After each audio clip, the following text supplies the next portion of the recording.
Hi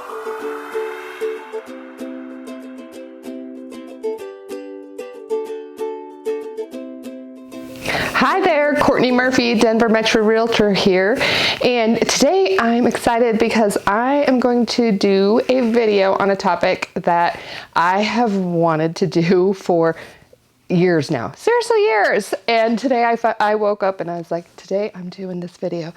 And it's the video is about what does it cost to build a new built home in the Denver area.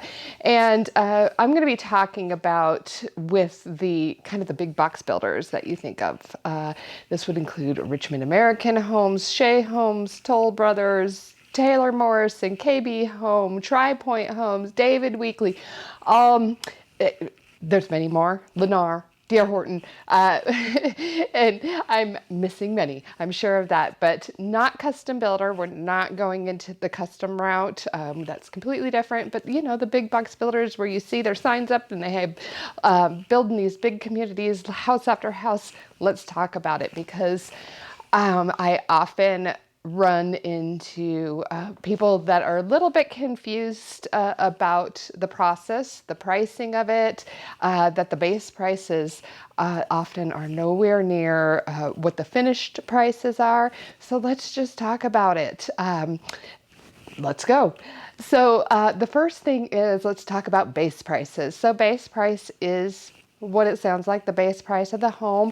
If you watch my home tours, you'll see that I usually, if it's available to me, I list a price at the beginning of the video that says houses start at this amount at time of filming. Or if you're looking online, you'll see a price listed, or you're driving down the road and you see one of their big signs, houses start in the 500s.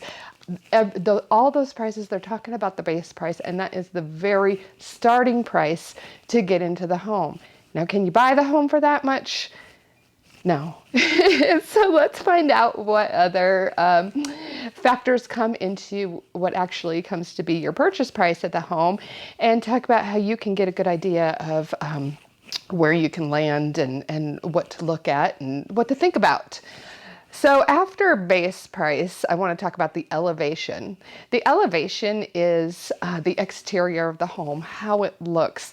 So in these communities, they don't want every single house to look exactly the same. So typically, the most common thing that I see is each home will have 3 exterior options. Sometimes there's more, but 3 is very typical. Different styles. Maybe there's a contemporary style, a prairie style, you know, all kinds of, they come up with different names. But so each house looks a little unique so that you can have the same floor plan right down the street from each other. And at first glance, without really looking, you may not be able to tell that it's the same house. Keeps interest in our neighborhoods. And plus, you know, you're building a new home. I'm sure you want some options about how your home is going to look, not just on the inside, but on the outside as well. So we have these elevations. Now, typically, there'll be one elevation that is included in the base price, meaning if you go with this exterior of the home, there's no additional fee. And then the other elevations that you could choose typically add a fee. And the reason why they have different price levels for different elevations is some elevations may have more windows, more brick or rock on the home.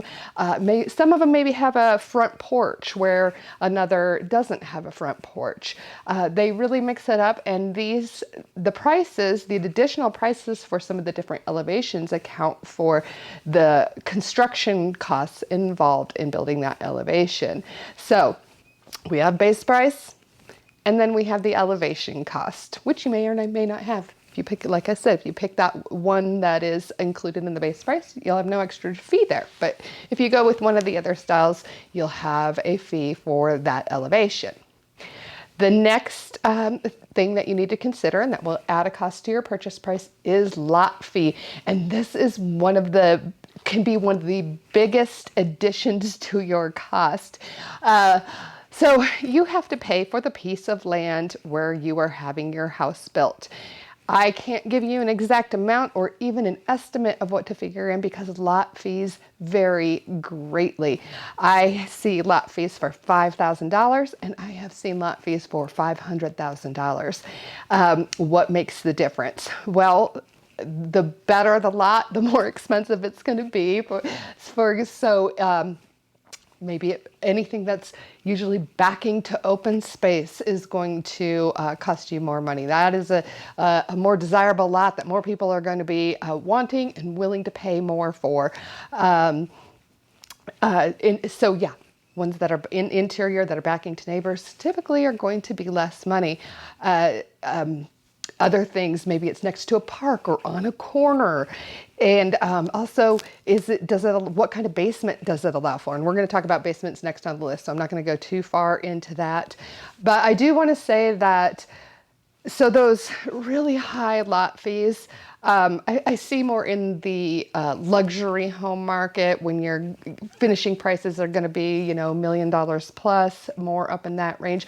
Obviously, builders know that they can't be selling homes more in an average price range and then have a ridiculous lot fee. People just, you can't afford it, right? We don't all have an extra few $100,000 to spend on our piece of land. So I do find that the costs are relative to the product that you're shopping in, the price of the home that you're shopping in. Now, do I ever see homes with no lot fee? Every great once in a while. It's fairly rare. When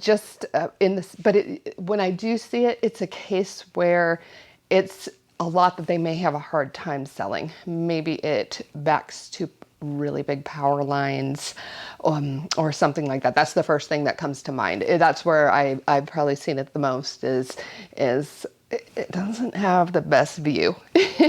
So every once in a while there will be 0 in that column of your figuring out your final purchase price, but do figure that you will have a lot fee. The next item that I wanted to talk about was basement type. There are 3 different types of basements.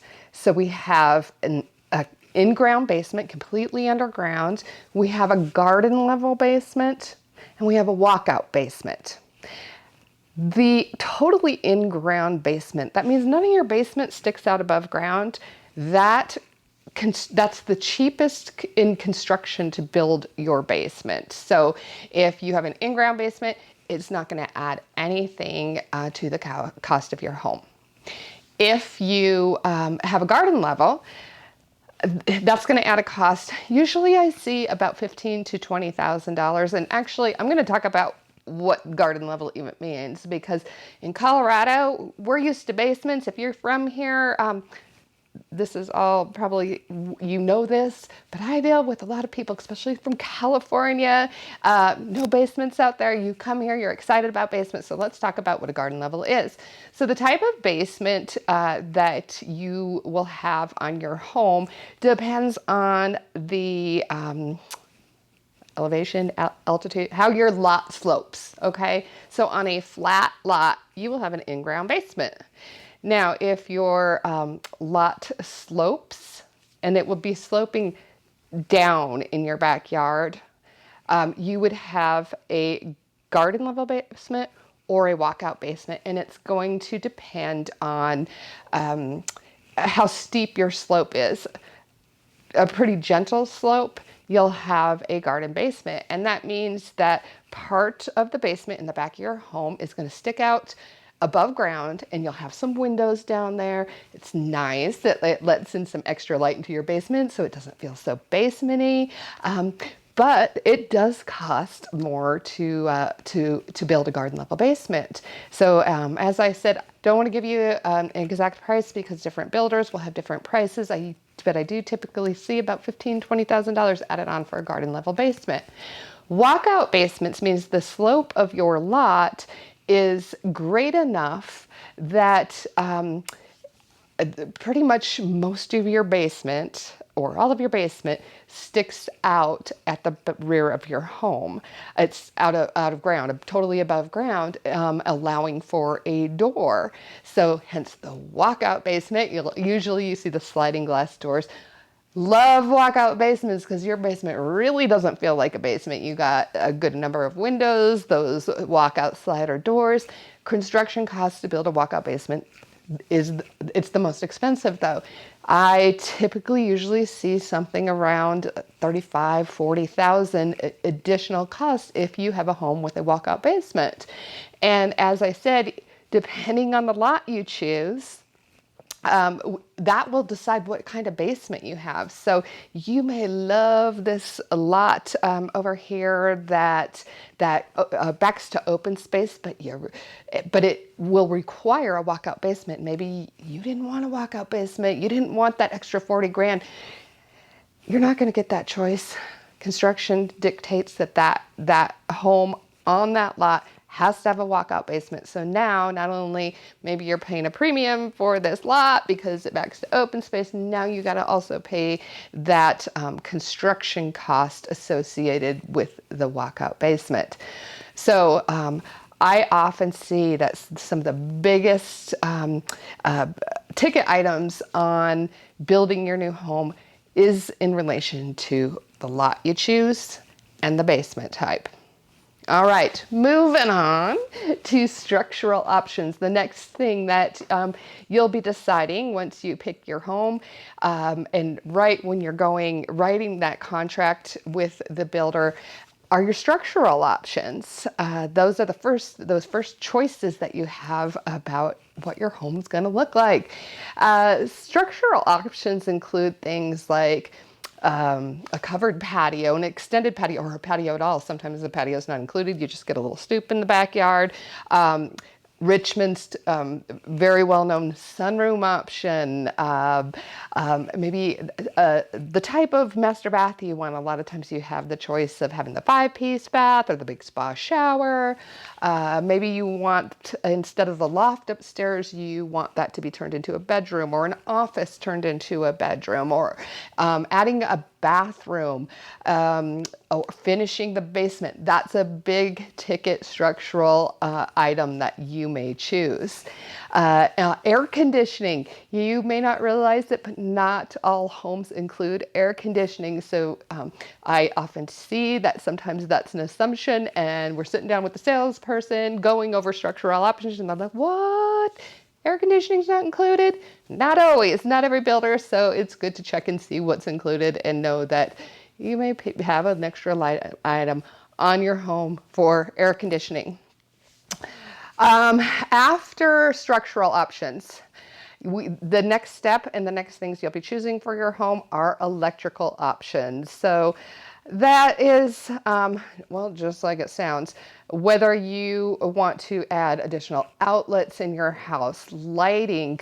Oftentimes, I see this quite often, bedrooms the homes don't come standard with overhead lights in the bedrooms. Oftentimes all they give you is a switch that works with one of the outlets in the room, so you can plug in a lamp and the switch will work the lamp. So most people want to add, whether it's a ceiling fan type pre-wire or overhead, or just a light, or maybe they want to add can lights. I see people add a lot of can lights, or the pendants over the island. Those are usually, not always, those are additional. So all those are included in electrical options, and so that you're going to have a line item that adds into the final purchase price of your home for your electrical options. Also, low voltage is included in that. That includes some of your internet stuff. Now, all the homes that I see nowadays, they include a base level of your internet wiring, but a lot of people want to add things. Other things to think about are like those Smurf tubes to be able to hang your TV on the wall and run the wiring behind it. Those are things that people add. So lots of options when it comes to electrical. So plan to spend some money there. The final place where you are going to be spending money and adding on to that cost of your home is the design center. This is the fun part where you get to pick your tiling, your flooring, your countertops, your carpeting, all those good things. Now, I mean, you have all the control there, but I'll honestly tell you that I've never had anybody not spend anything. So do expect to spend some money at the design center, making your house beautiful. Now, so you're probably sitting there and you're going, oh, geez, well, how do I know what I'm going to spend when I purchase a new home? You know, I just see the base price. I have no idea. So that's kind of through the shopping process. Once you find a home and a community that you're interested in, the next step is to sit down with a salesperson. Of course, find out what lots are available and your timing. And once you have a lot and a floor plan that you want, sit down with the salesperson. And what they'll do is they'll price out a home with you. They'll go through their list of structural options. You can tell them, yes, no, I don't want that. Yeah, I want the covered patio and give me that spa shower. And they'll price out the house for you. Some builders will have some pricing available for some electrical options and design center. Oftentimes they don't. The design center, their prices can change, so they don't, they don't want to give out oftentimes too much pricing because things can change. And sometimes with the more of the a la carte design center options, it can vary so much between buyers. So once you pick your home, price it out on a lot, add those structural options. A lot of the times salespeople will just kind of give you an idea of what the average amount people are spending at the design center so that you can get a better idea of where you're going to land. Every once in a while, if you have a specific question about something very certain that you want to put in your house, they may be able to grab some pricing, but that's how that works.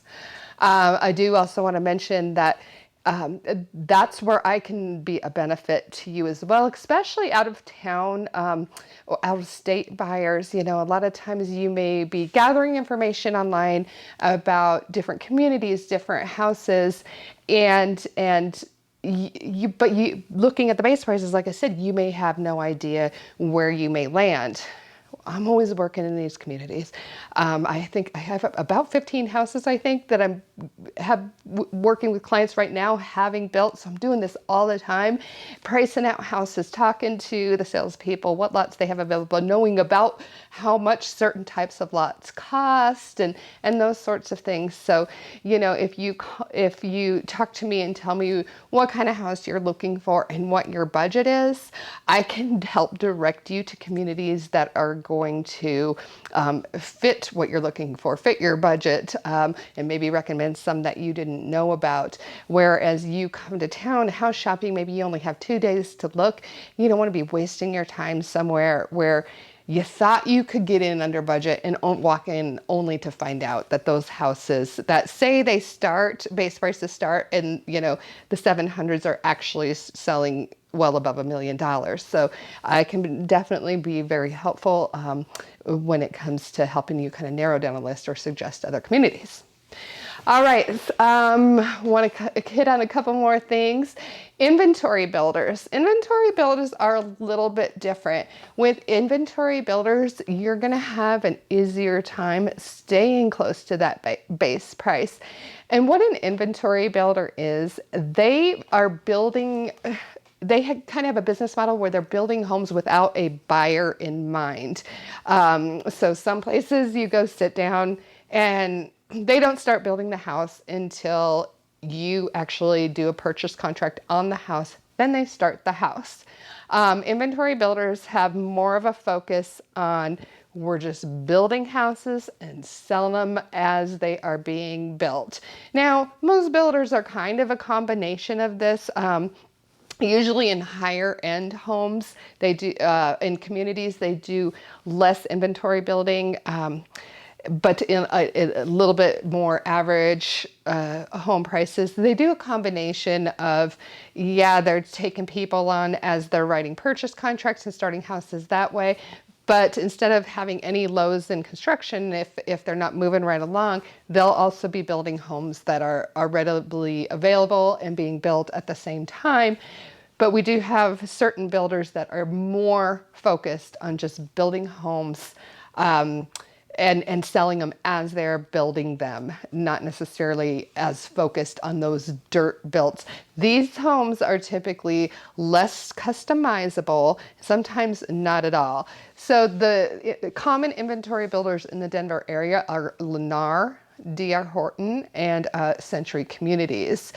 So Lennar, for example, if you see a base price of $800, it's very reasonable to assume that you could be purchasing that house for $850. Whereas with a more not custom builder, that's not the right choice, but a builder that's not an inventory builder who you have lots more choices, I would say that if you're looking at a house with a base price of $800, don't be expecting to finish out probably less than $950-ish and higher.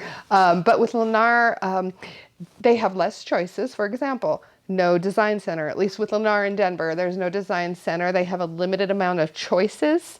In fact, you pick your colors and styles and choices right there in the sales office. So, there's maybe 6 cabinet choices instead of 100 cabinet choices.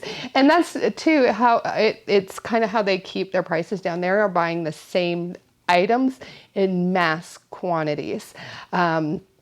And also, like I said, you may show up, they may have 4 homes that are already under construction that you can choose from as well. Same thing with D.R. Horton. What I've been seeing with D.R. Horton recently, because things do change, but what I've been seeing recently with most of the D.R. Horton communities I've been visiting are that homes come with, they just have 4 finished out packages.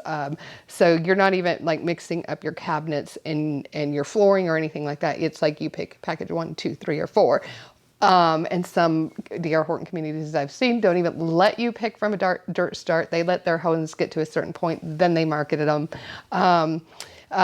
And I guess, I don't plan what I'm going to say, and I'm just kind of talking and maybe getting a little too far into the inventory building thing. But just so you know, with those builders, in most of their communities, you do have the option or the opportunity to stay a little bit closer to base price. So I just want you to be aware of that.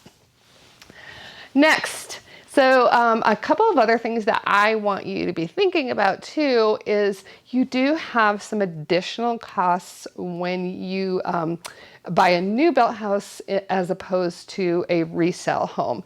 You need to be thinking about your fencing, window coverings, landscaping, and maybe a deck or patio, like if you didn't have the builder add that.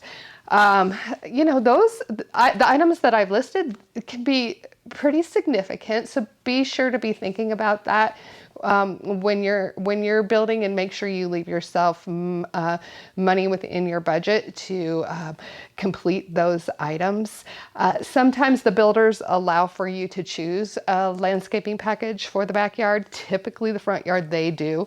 Backyard, sometimes you have the choice, sometimes they don't even offer it, so that's something that you need to do, and landscaping can get expensive. Holy smokes. I've actually done a decent amount of my own landscaping. I've built 2 houses myself. One house I had them do the landscaping, one I did myself. I was in my mid-20s. It was actually kind of fun, but you might look at the yard and say, I can tell. I don't know, I planted way too many trees, but I digress. The fencing, you split that with your neighbors, if you have nice neighbors, which hopefully you do. But that's pretty typical to split those costs with your neighbors. All right, so benefits of buying a new house, because now I just made it sound really dang expensive. But they do tend to sell for right around the same price as most resale homes that are similar. So, but some of the benefits of buying a new home is The obvious one is you get the house you want, especially if you build from dirt and you're picking all the design center options. I mean, that's fun. A brand new home, nobody's ever walked on that carpet with their bare feet. Oh, there's something nice about that, right? And I think the biggest benefit is the home warranty. When you buy a resale home, you're hoping your inspector did a good job and caught any issues. But you know, if they didn't, and you close on the house and you find an issue, that issue is yours. With a new built home, it's nice to have that home warranty. So if you close on that house and you find a problem, there's somebody that you can call, and most things, especially within the first year. Most builders, they'll have a warranty that is very comprehensive for the first year. Any sort of workmanship items that break within the home, you can usually have fixed. You'll obviously get the warranties on all the appliances, the furnace, the water heater. Those are typically through the manufacturer, but workmanship items are covered by the builder. You'll have a 2-year, which includes, and this is typical, I'm not saying this is for every single builder, but this is typical for what I see in Colorado. You'll have the 2-year warranty, which covers like plumbing and electrical, things that are behind the walls. And then you'll have a structural warranty, which I usually see anywhere from about 8 to 10 years on the structural warranty. So those are nice to have. However, resale homes, if it is a newer home and there is warranty left on that home, those warranties are transferable. So just have that in your mind too. So if you buy a house that's 3 years old, that structural warranty is still there and it does transfer to the new owner. So I hope that this video has been helpful. I think I covered everything I want to talk about. If not, I'll have to do an amend. But again, I build a lot of houses, not personally, but I'm involved. So I would love to help you out if you're looking to buy a new home in the Denver area. Give me a call. I would love to see if we're a good fit to work together, help you find that right home, that right community, and kind of guide you along in that process. Did I say my name's Courtney Murphy? Courtney Murphy, Denver Metro Realtor. Give me a call. Oh, and be sure to subscribe to my YouTube channel. If this is the first video you've watched of mine, I do model home tours, tons of them. You can sit at home and shop. Thanks for joining me. Have a wonderful day.